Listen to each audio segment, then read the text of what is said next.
Brentwood, California, the makers of Rinso, America's biggest-selling package soap, present Edward G. Robinson with Claire Trevor in a series of powerful dramatic half hours entitled Big Town.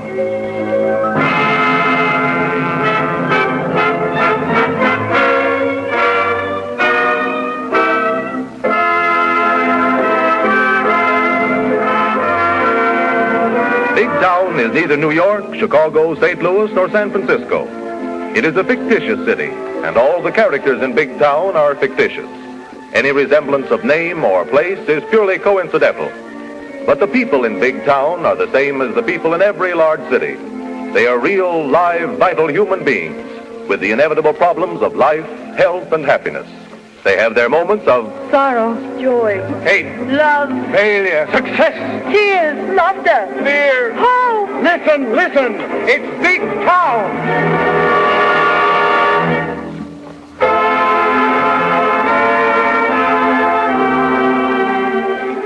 To portray the leading characters in our story, Big Town, we have chosen Edward G. Robinson with Claire Trevor. Edward G. Robinson plays the part of Steve Wilson, the managing editor of the Illustrated Press. Claire Trevor plays the part of the society editor, who writes under the name of Lorelei. We feel that we could not have made a better choice in the selection of competent artists to play these characters. Edward G. Robinson's talent and personality, fondly remembered by theater-goers, won for him enviable fame in numerous stage plays. And the robust characters he brought to life on the screen in Little Caesar, Five Star Final, and Kid Galahad placed him in the very first rank of motion picture stars. Claire Trevor, because of her magnificent performances in Maiden Lane, To Marry with Love, and Dead Ends, is considered one of the most promising motion picture actresses of the day. And now, for the first time, Edward G. Robinson and Claire Trevor combine their histrionic experience in a radio vehicle that is worthy of their talent. This dramatic serial, which we hope you will follow with keen interest and keen enjoyment, is presented by the makers of the new 1937 Rinso, America's biggest-selling package soap. And appropriately so, because Rinso plays a dramatic part in millions of American homes. Rinso has the leading role wherever dirt is the menace. And Rinso can be depended upon to give a happy ending to the housewife's most discouraging chores, washing dishes and washing clothes. Even when battling great odds, such as water hard as nails, Rinso never fails to triumph. And best of all, though Rinso is cruel to dirt, it is kind to colors and gentle to your hands, never making them red or rough-looking. That is why, for clothes, dishes, and all household cleaning, Rinso is the headliner. Now our story begins. The Illustrated Press is the biggest newspaper of Big Town. A hustling, bustling, scurrying, hurrying, dashing, slashing madhouse, where everyone works at top speed, driven by the sharp tongue of its merciless managing editor, Steve Wilson. Our scene is the newspaper offices of the Illustrated Press. Finish your story, Nick? Just about. Hope the boss likes it. Don't worry, he won't. Have you gotten through to Chicago yet? No, the wire's dead. Well, keep calling. Keep hammering that bug. If you don't get through, the boss will fire you. Hey, you plate guys, we got to make a remake on that front page. Can't stop now. The boss wants the front page pulled back, and that settles it. In his office, away from the noise and clatter of the city room, we find our managing editor, Steve Wilson, affectionately known as the boss of the Illustrated Press. With him is Stanley Peabody, the paper's publisher and major stockholder. Steve Wilson, our circulation jumped 25% last week. My congratulations on that college suicide story. Never mind the congratulations, Mr. Peabody. Getting circulation is my job. That's fine, Steve, but you do more than your job. That's because I'm afraid to be idle. My conscience might catch up with me. Conscience? Yes, conscience. You know, that little something that creeps up on you in the dark. Or do you take sedatives? You ought to take a rest. Sure. From you in this newspaper. You know very well, Peabody, if I had on the North Pole, you'd have me dig up a story on Peary and some Eskimo debutante to build up circulation. You're being unfair. That's a laugh. How can anybody be unfair to you?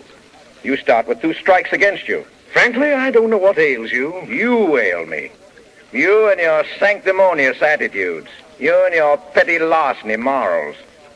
Now get out of here. I've got a dirty job to do, and it's costing you money. Come in. Oh, it's you, Lorelei. I want to see you. I'll see you at 1 o'clock. Okay. Now, look here, Lorelei. What kind of a story is this that you brought in on Mrs. Ratsmith? Well, Steve, I told our readers what I thought they'd like to know. Eureka! A Daniel come to the fourth estate. Ring the bells in the church steeple. At last, I found somebody who knows what the readers want to know. What decent readers want to know? Curly Locks, there are no decent or indecent readers of a paper. They're all indecent. Newspaper readers want news. They want to tear down the walls around other people's lives. They want to turn the bedroom upside down looking for blessed events. They want the lowdown. They want the dirt. They want the news. You'll have to get yourself a new girl, Steve. Eavesdropping on the dirt, as you call it, is not for my appetite. I'm not a scavenger. I'm a newspaper woman. Well, the most important job you have is to tell Mrs. O'Grady, not the Colonel's lady, how the other half lives. But why should Mrs. O'Grady be interested in something? Why? I'll tell you why. Because Mrs. O'Grady on a Monday morning wants to feel that virtue is its own reward, even if it's not. She wants to feel so much better than Mrs. Van Rensselaer, who's nursing a headache from the night before. She wants... Oh, why do I go on like this? Because you like it. Because it makes you feel as if you were running the universe. Well, as a matter of fact, you're not. You're not even running your paper. It's running you. What's the matter with my story? I'll show you what's the matter with it. Here, listen to it. Mrs. Leland Ratsmith of Alaska, San Francisco, and New York, socialite, announces the engagement of her daughter, Patricia, to Richard C. Huntley, son of the president of the Huntley Bank. It's a simple announcement of an engagement. Yes, but you missed a great story in that simple engagement piece. Now, wait a minute. Hello? Hello, Miss Foster? Yes, Mr. Wilson. Get me Charlie Blake in the morgue. I'll show you the real story. Someone's going to get hurt. Yes, but you'll find it in the news. Hello, boss. You wanted me? Charlie, get me all the clips you can find on Pittsburgh Lil of Nome, Alaska. Yeah. And Mrs. Leland Ratsmith of San Francisco, New York. Got that? Yeah, I'll take it up right away. Good. Pittsburgh Lil, Mrs. Radsmith. What has Pittsburgh Lil to do with Mrs. Radsmith? Lorelei, when you first came to me out of social work, you promised that you would get news. The lowdown. Society news. Yes, but I didn't promise to take innocent people and hold up their lives to ridicule, to shame, to satisfy readers whose only interest is the misfortune of others. A good speech. Oh. Yes, for a social worker, but a bad one for a reporter. Cut it down. You might have something there. Okay, I'll give it to the rewrite man. Boss, Oh, come in, Charlie. I got those clips out of the morgue for you. Oh, good. Let's see him, Charlie. Bring him over here. Here they are. I'm going to show Lorelei the pretty pictures. Anything else, boss? No? Right. Now, Lorelei, we're through with Goldilocks and the Three Bears. We're down to news. Here. See this little picture of the dame in a star-spangled dress? Sweet, nice, and demure? Yes? Well, that's Pittsburgh Lil, once known from Nome to the Barbary Coast as the most notorious proprietress of creep joints, Chinese fantan emporiums, saloons, and other delicacies calculated to amuse and entertain the suckers. Why, that looks like Mrs. You're right. It's Mrs. Leland Ratsmith, who this day announces in your elegant column this simple engagement of her charming daughter to Mr. Huntley, son of San Francisco's wealthiest family. What else could I say? What else? What else? Now, wait a minute. Here, look at this picture. See what this is? It's a patrol wagon. Yeah, see who's leading those girls into that wagon? Mrs. Radsmith, Yeah, all right. well, I'll read you the clip. The notorious Pittsburgh Lil this day... You want me to write these things about Mrs. Radsmith? You want me to dig up the past of a woman who's long ago lived down her days in Nome, who's a respectable, kindly woman? I want the news, and that's news. Oh, that's murder. Is the daughter of Mrs. Radsmith responsible for her mother's past? Do you know what you're doing? You're taking a young, innocent girl on the threshold of her greatest happiness and breaking her heart. That's not news. It's the greatest news in the whole world. It's the kind of news that'll get circulation, plenty of circulation, and that will get advertising. Mr. Peabody will be pleased as he counts the money for paid space. Mr. Peabody? Yes, Mr. Peabody, your benefactor and mine. Your pal who gives you his check every day for services rendered. The little tin god of the illustrated press. The big boss. You'll get a bonus. I tell you, it's the hottest story in town, and you can get it, Lorelei. So, this is what they call the noble profession of journalism. The fourth estate. Noble, my foot. Steve, you let this paper seduce you. Oh, Lorelei. There are still signs about you of what once must have been a nice person. Really? But you've buried it on the dirt. You like to call it news. Of course. But all you do is make people unhappy, drive them to suicide, spread hate. But there's God's compensation. You don't escape, Steve. Slowly, it's destroying you. There'll come a time when you'll have to reach up to touch bottom. I'm ashamed of myself, and I'm ashamed of you. Well, I'm too old to be ashamed and too hungry to be an idealist. Lorelei, I've offered you a great opportunity, one I would have been glad to take. I'm going to show you the news the way it should be written. Hot, burning, sizzling. Yes. The stuff that makes the readers plunk down their pennies and yell for more editions. From honky-tonk in Alaska to penthouse in Park Avenue. No. Now, there's a headline for you that'll make 'em buy the Illustrated Press. I told you this was an opportunity. Well, it's too big for you, sister. It's my size. You're going to cover it? I'm going right to Pittsburgh, Lil. I haven't had my teeth in a first-class story in 5 years. Here comes Steve Wilson to the rescue. For God, for country, and for the Illustrated Press.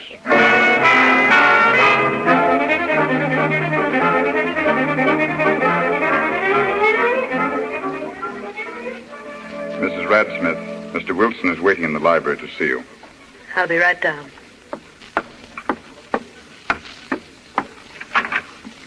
Mr. Wilson? Well, an excellent memory, Lil.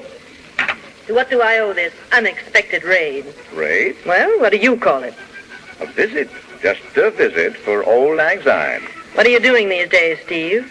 Still snooping? Aha, harsh word, Lil, harsh word. You never deserved any orchids. Ah, but you do. Tempus fugit. Time flies, but treats women very kindly. It's the same Steve I knew and know. The same technique with the ladies. Now, wait a minute. Now, don't tell me that I haven't learned anything in all this time. Oh, I wouldn't be that uncomplimentary, Steve.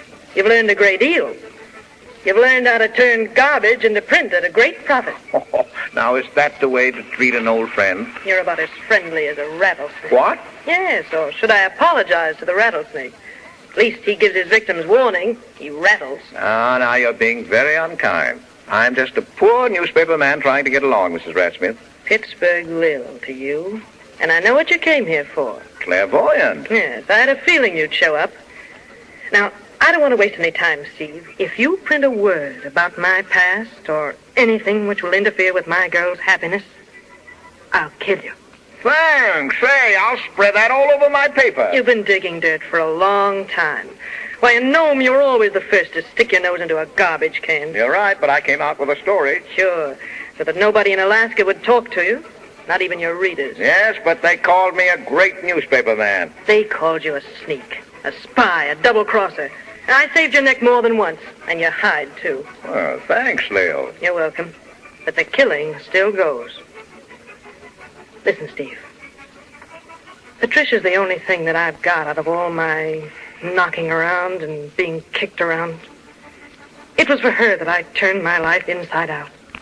Why do you think I like sitting around at tea parties with a lot of women with fallen arches, talking about their husbands as though they were plaster saints? Say, now look here. Will you write that story, Lil? I'll make a bargain. Get out, Steve. Get out.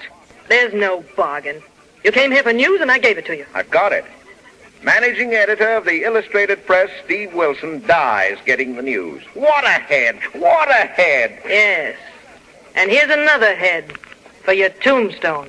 Where there's dirt, there's Wilson.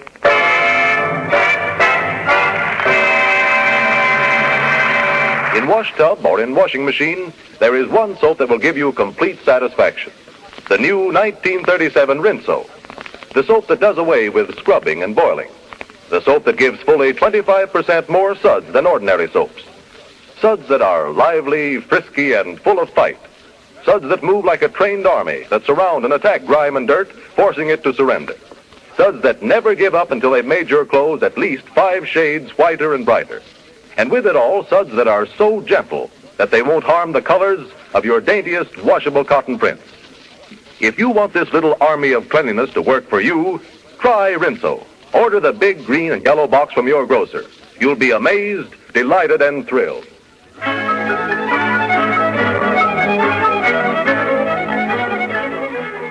We return now to Big Town. Big Town throbbing with life, Hordes of workers emerging from stores, factories, and office buildings, hurrying to streetcars, elevators, and subways, eager to get home to husbands, wives, and children, yet stopping for the evening's paper, the subject of after-dinner gossip. Extra, read all about Pittsburgh Lil. Mrs. Radsmith exposed as Pittsburgh Lil. Extra. Pittsburgh Lil comes to life as Mrs. Radsmith. Extra, read all about it.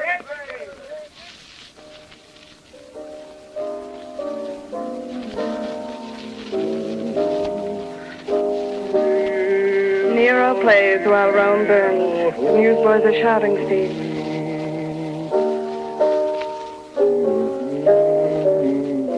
Stop playing, Steve. You're in danger. Now, don't tell me. Tell the readers of the Illustrated Press. You like music? I liked Lorelei when I heard Schumann Hank sing it. Stop playing your own funeral march. Why not? I ought to have something to do with my own funeral. Mrs. Radsmith wrote my epitaph. You object to my funeral march. Say, who's supplying this corpse anyway? Okay, laugh it off. But she's coming here to kill you. And then make the head read, Managing Editor Killed for Publishing the News. Oh, and wait. Here, Lorelei. Here's a first-class picture of the prospective corpse. With love and kisses. It looks better on the piano than it will in print. Now, take it. It's an exclusive. The respectable housewives on 10th Avenue will eat it up. Oh, arrange with Hunter to have 2 photographers at my funeral. I want to be caught coming and going. Well, if your funeral is a success, I'll get you a full page in the Rotogravure. Will you, Lorelei? Sure. Steve Wilson at the age of 2. Yes, when he still was young and innocent. And Steve Wilson being confirmed. When he had faith. In himself and God. Steve Wilson at college. Steve Wilson at his desk in the Old Herald. Steve Wilson in Nome, Alaska. Notice the look of departing innocence. That look? Yes. That isn't innocence departing. That's the smell of my first big story entering my nostrils. Oh, Steve, you're impossible. I hate possible people. Yes, but what you don't seem to realize is that a life is more important than a front-page story, even if it is yours. Thanks. But I doubt if a dull life is more important than an exciting story. I believe you really mean that. You'd rather spread pictures of a killing on your front page, get more and more morons to read the sheet and bolster up your circulation than save a life. Now, Lorelei, stop preaching, will you? The hottest story in America is on the street. Now, I want another lead story. Tell of the great mother love Mrs. Radsmith has for her daughter. A love that may lead to murder. Milk her dry. It's disgusting. Goodbye, Mr. Wilson. Yeah, no. Wait a minute, please. Come back here now. Tell me, what makes you go on these soul-saving tours every once in a while? Well, you can't see a man you have some respect for turn mean and cheap before your very eyes and do nothing about it. Well, resigning wouldn't help me. Well, I'm afraid if I don't, something might happen to me. Oh, nothing will ever happen to you, Lorelei. Girls like you don't run for the fire escape at the first alarm. You're a newspaper woman. You love getting the news. Yes, but not dirt. No, but getting it, writing it. It grips you like some kinds of sinning. Yeah, that's a great speech, boss. With a little fixing, I could do a yarn on that. Now, don't tell me you've got a hot thought. Sure. Last words of Editor Wilson. I'd like to write your obituary while you still can edit it. Good. Look, you can use the typewriter in my study. Oh, allow me to show you to the door. Thank you. And don't forget to leave room for my picture. In my heart, kind sir. Cheerio.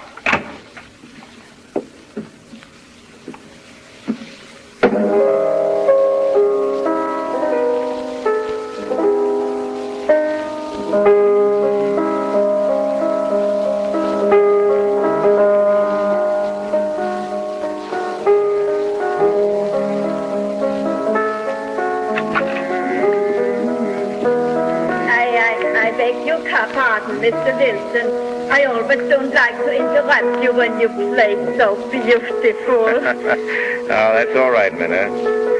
Beethoven minds your interruption less than my play. What is it? I must have tonight off, if you please. Oh, boyfriend get into town? Nay, I have not boyfriend, Mr. Wilson. I have my art. Oh, and great, too. Queen of my heart and stomach. You know, that pickle tongue was something to write about. Say, that's an idea. I'll give it to the recipe department. Mr. Wilson, my art is not cooking. It is the theater. Theater? I play for the Scandinavian Domestic Dramatic Athletic Club, the Doll's House. Now, wait a minute, Minna. Say that again. I say I play for the Scandinavian Domestic Amatic Athletic Club, the Doll's House. And don't tell me you play. I play the doll. Jerusalem, I've been hiding a doozy in my kitchen. I would like to go right away. I must rehearse. Oh, no. Wait a minute. Come back here, Minna. Look here. How would you like to try a little bit of it on me, You like Ibsen? Like Ibsen? Say, I'll accompany you on the piano with Grieg. You know where she is going to leave her husband? Sure. You remember where she tells him she has lived with him for 15 years. That's right. And she don't even know him. Mm-hmm. Then she cries, Torvald. Yeah. Because then it dawned on me that for 8 years I have been living here with a strange man and had borne him 3 children. Oh, I can't bear to think of it. I could tear myself to little bits.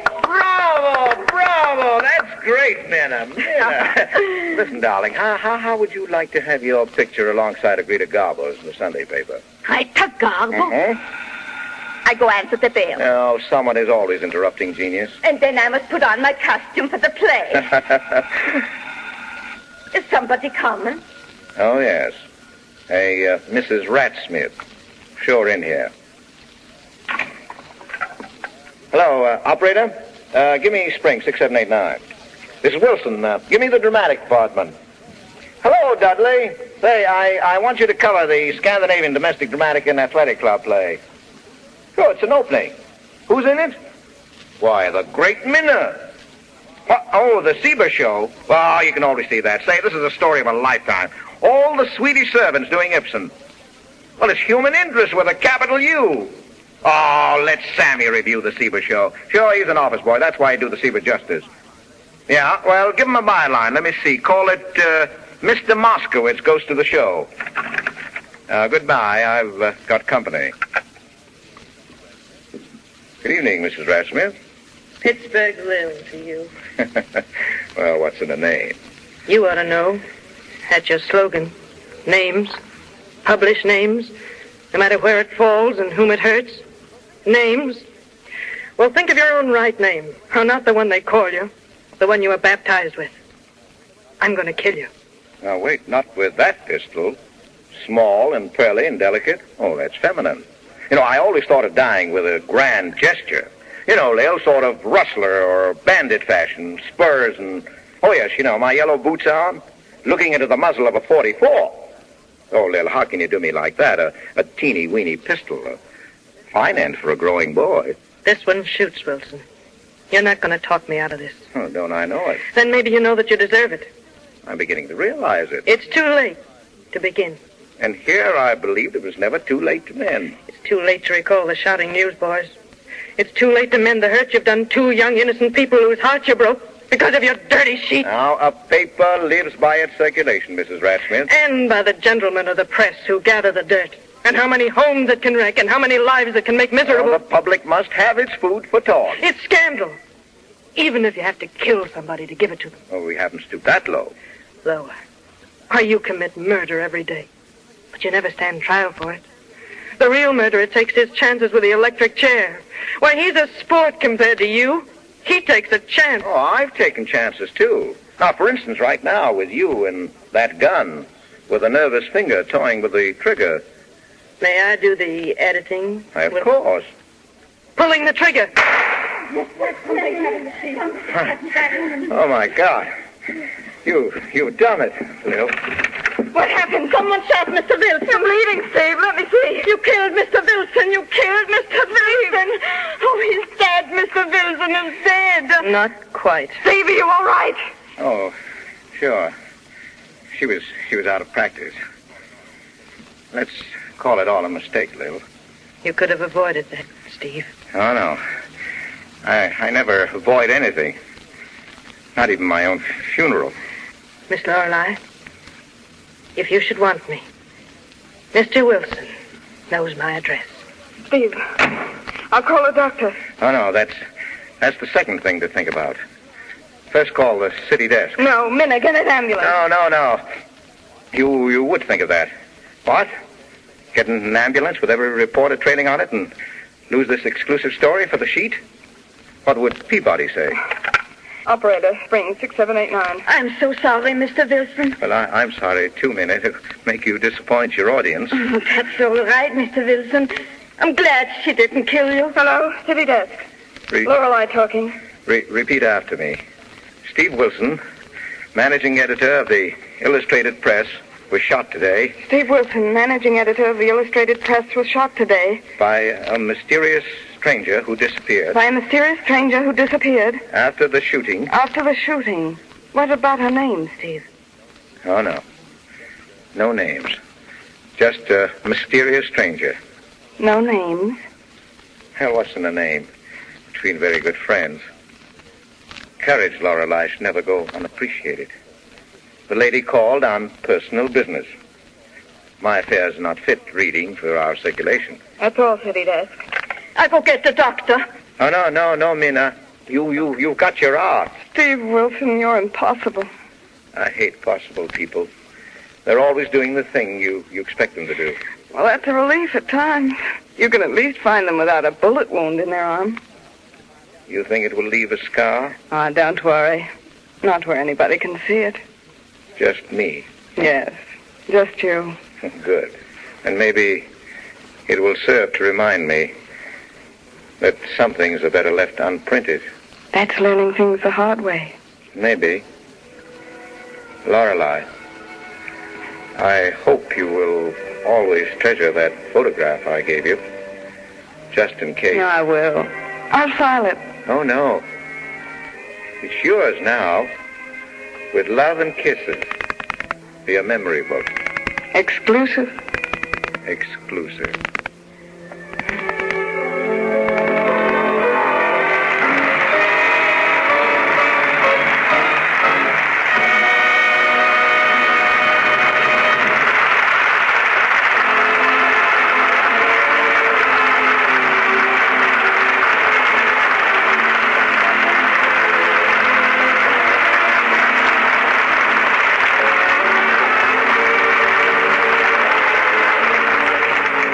That brings down the curtain on the first episode of Big Town, starring Edward G. Robinson with Claire Trevor. Included in our cast were Paula Winslow as Pittsburgh Lil, Bodil Ann Rosing as Minna, Hanley Stafford as Stanley Peabody, and Bill Wright as Charlie. Before tuning in this program this evening, a great many women, while washing the dinner dishes, wished that something could be done to make that task easier and pleasanter. To those women, we recommend Rinso. Rinso in the dishpan makes a joke out of washing dishes. Those lively Rinso suds chuckle as they tackle the job. They have a grand time and get a great kick out of removing that grease and dirt and making your china, silverware, and glassware so shiny bright that you scarcely need dry them. Try Rinso, and you'll always think of dishwashing with a smile, not a frown.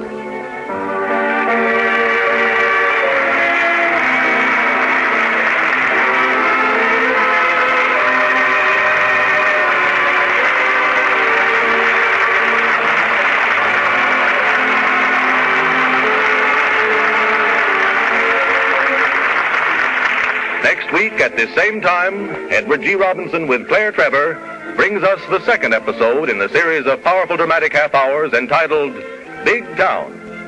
Listeners, please keep your dials tuned to the Al Jolson Show to follow immediately. For the benefit of our listeners in the mountain and coast time zones, the Al Jolson program will be broadcast at the usual time, 9:30 p.m. Mountain Time and 8:30 p.m. Pacific Coast Time. Carlton Cadell speaking.